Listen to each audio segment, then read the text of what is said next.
अस्सलामु अलैकुम वरहमतुल्लाहि वबरकातुहू। उम्मीद है कि तमाम व्यूअर्स और नाज़रीन ठीक होंगे और खुशो खुरम होंगे।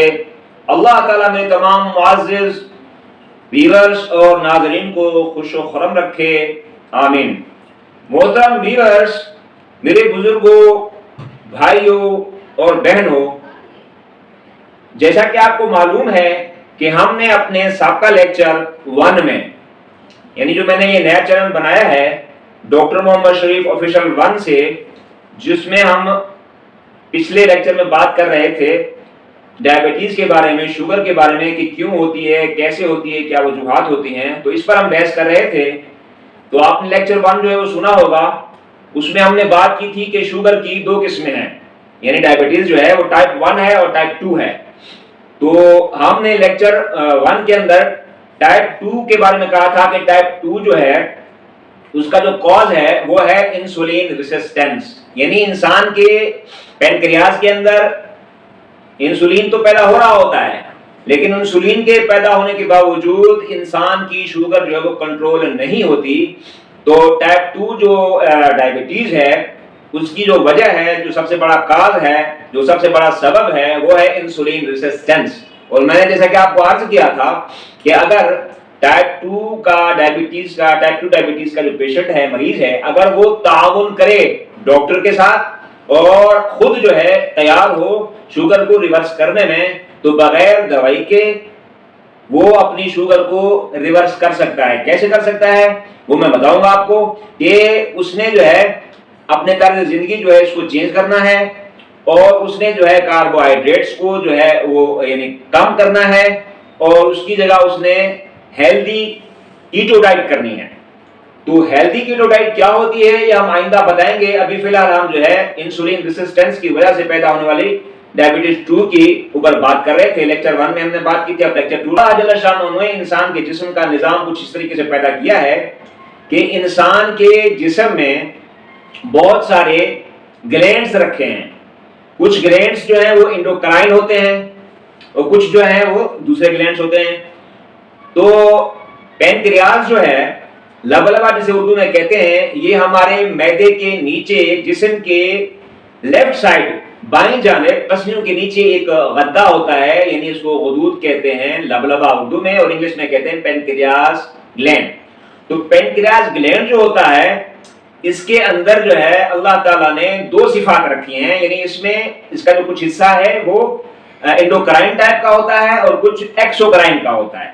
जो एक्सोक्राइन यानी हिस्सा है वो तो ऐसे यानी सेक्रेशंस जो है सेक्रेट करता है, जो जिस्म के अंदर, हमारे बॉडी के अंदर जो चिकनाई होती है, जो मतलब है कि अपना फैट्स होते हैं, उन फैट्स को और उस चिकनाई को तहलील करने में काम करते हैं।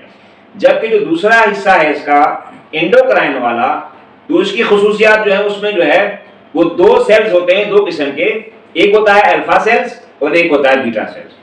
तो जो अल्फा सेल्स होते हैं, उन अल्फा सेल्स के अंदर जो है वो एक हार्मोन पैदा होता है, जिस हार्मोन को हम जो है वो कहते हैं ग्लाइकागोन, इंग्लिश में से ग्लाइकागोन हार्मोन कहते हैं। तो वो जो है अल्फा सेल में पैदा होता है। तो इसी तरीके से जो अल्फा सेल होता है उसमें ग्लाइकागोन हार्मोन पैदा होता है, जबकि पैनक्रियाज के जो दूसरे सेल्स होते हैं जिनको बीटा सेल्स कहा जाता है, उन बीटा सेल्स के अंदर जो है वो इंसुलिन पैदा होता है। यानी ग्लाइकागोन और इंसुलिन ये एक दूसरे के यानी एक तो मुखालिफ होते हैं काम के हिसाब से, लेकिन मिकदार में बराबर है। अल्लाह ताला ने पैनक्रियाज के अंदर यानी लबलबे के अंदर अल्लाह ताला ने ऐसा निजाम जो है रखा है, कुदरत का ऐसा निजाम है कि इसमें जो है अल्फा सेल्स के अंदर ग्लाइकागोन पैदा होगा और बीटा सेल्स के अंदर इंसुलिन पैदा होगा। दोनों बराबर मिकदार में पैदा होंगे, यानी बैलेंस रखा है अल्लाह पाक ने इसको। दोनों बराबर पैदा होते हैं, लेकिन इनका काम जो है वो इनका अपोजिट होता है। जो ग्लाइकागोन हार्मोन होता है वो जो है ब्लड शुगर को कम करता है। ग्लाइकागोन हार्मोन जो है वो ब्लड के अंदर जब शुगर की लेवल जो है कम हो जाता है तो ये उसको रेगुलेट करता है, जबकि इंसुलिन जो है ब्लड के अंदर हाई शुगर को नॉर्मल करती है। यानी अल्लाह ताला ने पैनक्रियाज के अंदर ये सलाहियत रखी है कि इसके अल्फा सेल्स के अंदर ग्लाइकागोन हार्मोन पैदा होगा और बीटा सेल्स के अंदर जो है वो इंसुलिन पैदा होगा। तो इंसुलिन और ग्लाइकागोन एक दूसरे के अपोजिट काम करते हैं। ये जब इंसान जो है वो फास्टिंग में होता है यानी रोजे की हालत में होता है, या जब वो कुछ खाता पीता नहीं है या किसी वजह से उसने कुछ भी नहीं खाया तो वो फास्टिंग की हालत में है, तो ऐसे सूरत में इंसान के सेल्स को जो फ्यूल चाहिए होता है वो तो शुगर ही होता है। तो ना खाने की वजह से फास्टिंग की सूरत में क्या होता है कि बॉडी को जो है वो ब्लड शुगर जो है वो जरूरत होता है। तो जब ब्लड शुगर लेवल कम हो जाता है तो ग्लाइकागोन हार्मोन जो है वो निकलता है और वो जाता है जिगर के अंदर, और जिगर में जाकर के ग्लाइकोजन जो स्टोर होता है जिगर में उसको तोड़ करके शुगर में कन्वर्ट करता है, और उसको शुगर में कन्वर्ट करता है। तो इस तरीके से ब्लड के अंदर शुगर की मिकदार यानी रेगुलेट हो जाती है। और इसी तरीके से जब हम जो है वो इसके मुखालिफ यानी खा पी रहे होते हैं और ज्यादा नशादार ग़िज़ाएं यानी कार्बोहाइड्रेट्स ले रहे होते हैं, तो फिर क्या होता है कि वो जब हजम हो जाते हैं कार्बोहाइड्रेट्स, तो कार्बोहाइड्रेट्स लीवर में जाते हैं और लीवर उनको शुगर में कन्वर्ट करता है। जब वो शुगर में कन्वर्ट करता है तो हमारे ब्लड के अंदर शुगर की मिकदार बढ़ जाती है, यानी ब्लड में हाई शुगर लेवल हो जाता है। तो उस हाई ब्लड शुगर को नॉर्मल करने के लिए या रेगुलेट करने के लिए अल्लाह ताला ने इंसुलिन हार्मोन को पैदा किया है।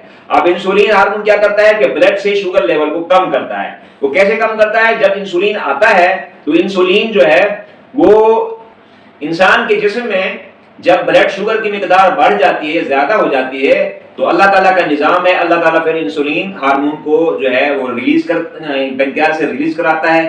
तो पेनक्रियास से जब वो रिलीज होता है इंसुलिन हार्मोन, वो लीवर में जाता है और जाकर के हमारा जो ब्लड शुगर ज्यादा होता है उसको ये रेगुलेट करता है। अब वो कैसे रेगुलेट करता है कि इंसुलिन जो है एक तरह का वो ऐसा हार्मोन है जो सेल्स जो होते हैं हमारे, उन सेल्स में शुगर को यानी रवाना करने के लिए या शुगर को सेल्स में दाखिल करने के लिए ये मदद करता है। यानी अगर इंसुलिन ना हो, इंसुलिन एक तरह का गेटवे है, इंसुलिन एक तरह का गेटवे है, यानी अगर इंसुलिन ना हो तो हमारे सेल्स जो हैं उसके अंदर शुगर एज अ फ्यूल दाखिल नहीं हो सकती। जब इंसुलिन होगा तो वो सेल्स के अंदर शुगर को एज अ फ्यूल डालेगा और सेल्स जो है वो शुगर को यानी एज अ फ्यूल इस्तेमाल करेंगे। तो यूं समझें कि हमारे सेल्स में शुगर जो है वो यानी बर्न होगी, जलेगी, इस्तेमाल होगी। जब वो सेल्स के अंदर शुगर बर्न होगी, जलेगी, तो हमारे ब्लड के अंदर शुगर की जो लेवल है वो नॉर्मल रहेगा। इस तरीके से जो है ना अल्लाह ताला ने यानी ब्लड के अंदर शुगर की मिकदार को नॉर्मल रखा है। कम जो है वो भी नुकसानदेह है, ज्यादा भी नुकसानदेह है। जब कम हो जाती है शुगर लेवल तो ग्लाइकागोन हार्मोन उसको रेगुलेट करता है, बराबर करता है, और जब ज्यादा हो जाती है हमारे ब्लड में शुगर तो फिर इंसुलिन उसको रेगुलेट करती है। तो ये जो है इसकी तफसील है। तो ये तफसील मैंने तो इसलिए बताई ताकि आप जो है इसको समझ सकें कि शुगर है ये इंसान की किस तरीके से जो है मतलब है कि इंसान खुद जो है थोड़ा सा यानी कोऑपरेट करे। मरीज जो है अपनी टाइप 2 डायबिटीज को अगर रिवर्स करना चाहता है तो उस सूरत में अगर वो इंसान जो है अपने लाइफ स्टाइल को चेंज कर ले और अपनी ग़िज़ा का पैटर्न दुरुस्त कर ले तो वो अपनी शुगर को 100% रिवर्स कर सकता है। इसके लिए क्या चाहिए? मेहनत चाहिए। दूसरे नंबर पर पेशेंट को एजुकेट करना है, यानी पेशेंट जो है उसको इसका इल्म होना चाहिए कि उसके वो जो खाता है कार्बोहाइड्रेट्स को, वो कार्बोहाइड्रेट उसके जिस्म में जाकर के क्या किरदार अदा करते हैं इसका उसको इल्म होना चाहिए। तो पेशेंट को एजुकेट करना है ताकि वो खुद जो है एहतियात करें और अपने जो है ना पेनक्रियास की जो बीटा सेल्स हैं जिसमें इंसुलिन पैदा होती है उनको जो है वो ठीक कर सके। तो मुसलसल जो है यानी कार्बोहाइड्रेट खाने की वजह से इंसान के जिस्म में शुगर की मिकदार बढ़ती रहती है और बीटा सेल्स काम करते रहते हैं। तो इस तरीके से जो पेनक्रियास है बहुत ज्यादा वर्क करने की वजह से वो डेड हो जाता है। तो उसके डेड हो जाने की वजह से जो है इंसुलिन जो है वो सही मिकदार में पैदा नहीं होती, या अगर पैदा होती है तो गैर मियारी होती है, जिसे इंसुलिन रेजिस्टेंस कहा जाता है। तो मेरे मुअज़्ज़िज़ व्यूअर्स, मैं ये आपको बता रहा था कि हम जो कार्बोहाइड्रेट इस्तेमाल करते हैं, मसलन गंदम की रोटी खाते हैं, चावल खाते हैं, अनाज इस्तेमाल करते हैं, दालें खाते हैं, तो इनके अंदर जो है कार्बोहाइड्रेट की मिकदार ज्यादा होती है। जब हम ये ग़िज़ा खाते हैं इसी तरीके से रिफाइंड शुगर है जिसको हम चीनी कहते हैं, क्योंकि चीनी जो है ये सारा फ्रक्टोज और ग्लूकोज होता है, इसके अंदर कोई भी मिनरल्स नहीं होते। चीनी के अंदर ना कोई मिनरल होता है, ना इसकी कोई न्यूट्रिशनल वैल्यू होती है, इसमें फ्रक्टोज और ग्लूकोज के अलावा कुछ भी नहीं होता, तो जिसको रिफाइंड शुगर हम कहते हैं। तो कार्बोहाइड्रेट्स और रिफाइंड शुगर ये दोनों टाइप 2 डायबिटीज वालों के लिए दुश्मन हैं। आपकी सेहत का दुश्मन जो है वो कार्बोहाइड्रेट्स हैं, और इसीलिए मैंने इसकी तफसील बताई ताकि आपको पता चल सके कि शुगर जो है वो बावजूद अद्वियात, एलोपैथिक अद्वियात खाने के शुगर कंट्रोल क्यों नहीं होती। उसकी वजह ये होती है कि जो मरीज है वो ये समझ रहा होता है कि मैं जो है यानी शुगर को कंट्रोल करने के लिए दवाइयां खा रहा हूं, तो दवाइयों के खाने के साथ साथ जो है वो इन कार्बोहाइड्रेट को कसरत से इस्तेमाल करता है, जिसकी वजह से उसकी शुगर लेवल जो है बजाय नॉर्मल होने के वो रोज बरोज बढ़ता रहता है। तो इसलिए मैंने ये तफसील बताई कि आपको पता चले, क्योंकि जितने भी कार्बोहाइड्रेट्स हैं जब हम खाते हैं, जब वो हजम होते हैं, तो लीवर जो है, लीवर के अंदर अल्लाह जल्ल शान ने सलाहियत पैदा की है कि लीवर इन कार्बोहाइड्रेट्स को जो है वो शुगर में कन्वर्ट करता है, यानी फ्रक्टोज और ग्लूकोज में कन्वर्ट करता है। अब इसकी कितनी मिकदार हमें जरूरत है और हम उसके मुताबिक अगर यानी अपना तर्ज जिंदगी लाइफ स्टाइल को अख्तियार करेंगे, एक्सरसाइज करेंगे, जो हमने कार्बोहाइड्रेट्स खाए हैं उन कार्बोहाइड्रेट्स को खा करके हमें कितनी एक्सरसाइज करनी है ताकि वो जो है हमारा यानी शुगर जो है एज अ फ्यूल वो बर्न हो। अगर हम जो है यानी कार्बोहाइड्रेट्स की मिकदार को ज्यादा खाएंगे और अनाज और गंदम की रोटी और चावल और दालें और इस तरह की चीजें जो है जिसमें कार्बोहाइड्रेट्स की मिकदार ज्यादा होती है, इसको ज्यादा खाएंगे, तो क्या होगा कि हमारे जिस्म के अंदर जो है वो शुगर का लेवल बढ़ता रहेगा। अब हम एक्सरसाइज नहीं करेंगे और जो है हम यानी जो जिस्म की हमारी यानी जरूरी मूवमेंट है, हरकत है, क्योंकि आजकल जो है हमारा लाइफ स्टाइल कुछ इस तरीके का है कि हम दफातर में काम करते हैं, ज्यादातर काम हमारा जो है बैठ करके काम होता है, दफ्तरों में ऑफिस के अंदर हम बैठ के काम करते हैं, और यानी जो हमारा मूवमेंट है जिस्म की वो कम होती है। तो जिस्म की जब मूवमेंट नहीं होगी, मूवमेंट जिस्म की नहीं होगी, हरकत जिस्म की नहीं होगी, एक्सरसाइज नहीं होगा, तो क्या होगा कि शुगर हमारा एज अ फ्यूल सेल्स के अंदर बर्न नहीं होगा। जब वो बर्न नहीं होगा तो ऑटोमेटिकली जो है ना ब्लड के अंदर शुगर की मिकदार बढ़ेगी, जिसे जो है न सिर्फ ये कि हमारे ब्लड के अंदर शुगर की मिकदार बढ़ेगी बल्कि उससे और दूसरी बीमारियां भी पैदा होती हैं। इंसान को पहले जो है शुगर का मर्ज होता है, जब वो कंट्रोल नहीं होता तो दूसरे नंबर पर उसको ऑलरेडी यानी हार्ट के प्रॉब्लम्स आना शुरू होते हैं, हार्ट ब्लॉकेज होना शुरू हो जाती है, इसी तरीके से जो है ना उसका हाई ब्लड प्रेशर होता है, और इसी तरीके से उसके बाद उसके किडनीज फेल होना शुरू हो जाते हैं, और इसी तरीके से उसका जो है ना क्रिएटिनिन और ये चीजें डिस्टर्ब होती हैं, और इस तरीके से फिर कैंसर होना शुरू हो जाता है, यानी फ्री रेडिकल्स की वजह से कैंसर सेल जो है वो भी पैदा होना शुरू हो जाते हैं। तो इन सब की जड़ जो है वो है कार्बोहाइड्रेट्स। तो उम्मीद है व्यूअर्स कि आपको कार्बोहाइड्रेट्स के बारे में पता चल गया होगा कि कार्बोहाइड्रेट्स जो है वो इंसान के कितने दुश्मन हैं। तो मेरा जो कहने का मकसद है वो ये है कि कार्बोहाइड्रेट्स आपने इस्तेमाल करने हैं। ये मैं नहीं कह रहा कि कार्बोहाइड्रेट्स ना इस्तेमाल करें, लेकिन कार्बोहाइड्रेट्स जो है वो आप इस तरीके से इस्तेमाल करें कि कार्बोहाइड्रेट्स की मिकदार को कम रखा जाए, कार्बोहाइड्रेट्स की मिकदार को कम रखा जाए। उसकी जगह जो है हम क्या करें, उसकी जगह हम प्रोटीन को ज्यादा लें, प्रोटीन को ज्यादा लें, फैट को ज्यादा लें, और बजाय यानी गंदम की रोटी और चावल और अनाज इस्तेमाल करने के इसकी जगह हम कार्बोहाइड्रेट को फलों और सब्जियों से लें। यानी कार्बोहाइड्रेट्स होते हैं या सब्जियों के अंदर जो निशास्ता होता है उसके अंदर फाइबर कंटेंट ज्यादा होता है। तो फाइबर कंटेंट ज्यादा होने की वजह से वो जो कार्बोहाइड्रेट्स हैं वो शुगर में कन्वर्ट होते हैं आहिस्ता आहिस्ता, एकदम नहीं। अगर यानी कार्बोहाइड्रेट्स के अंदर जो है वो फाइबर की मिकदार कम, कार्बोहाइड्रेट्स हैं, इनसे ये जब कार्बोहाइड्रेट शुगर में कन्वर्ट होंगे तो इसकी पीक जो है ब्लड में चली जाती है, एकदम पीक पे ब्लड शुगर चली जाती है, तो उससे नुकसान होता है।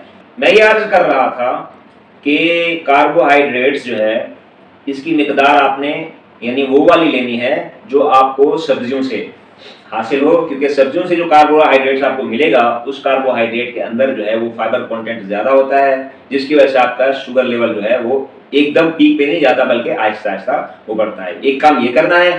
दूसरा, आपने एक्सरसाइजेस यानी करनी है, यानी जो आपने कार्बोहाइड्रेट्स यानी निशास्तदार ग़िज़ाएं खाई हैं उनसे जो आपका ब्लड शुगर बढ़ेगा वो ब्लड शुगर आपका यूज भी हो, आप उसको यूज भी करें, उसको इस्तेमाल भी करें। तो आपने जो है प्रॉपर एक्सरसाइज करनी है, प्रॉपर आपने यानी वो डाइट लेनी है जिस डाइट के अंदर जो है वो कार्बोहाइड्रेट्स की मकदार कम हो, और आप जो है उसमें हेल्दी कीटो डाइट जो है वो इसके लिए सबसे बेस्ट है, सबसे बेहतरीन है। इंशाल्लाह हमारा जो आइंदा लेक्चर होगा, लेक्चर 3, उसमें हम जो है हेल्दी कीटो डाइट के बारे में बात करेंगे। जब हम ये अपना लाइफ स्टाइल चेंज करेंगे तो बगैर दवाओं के आप जो है अपनी शुगर को रिवर्स कर सकेंगे। तो उम्मीद है व्यूअर्स आपको मेरी ये वीडियो पसंद आएगी। अगर ये मेरी वीडियो आपको पसंद आए तो इसको लाइक करें, शेयर करें, और तब तक के लिए हमें इजाजत दें। अस्सलाम वालेकुम व रहमतुल्लाहि व बरकातहू।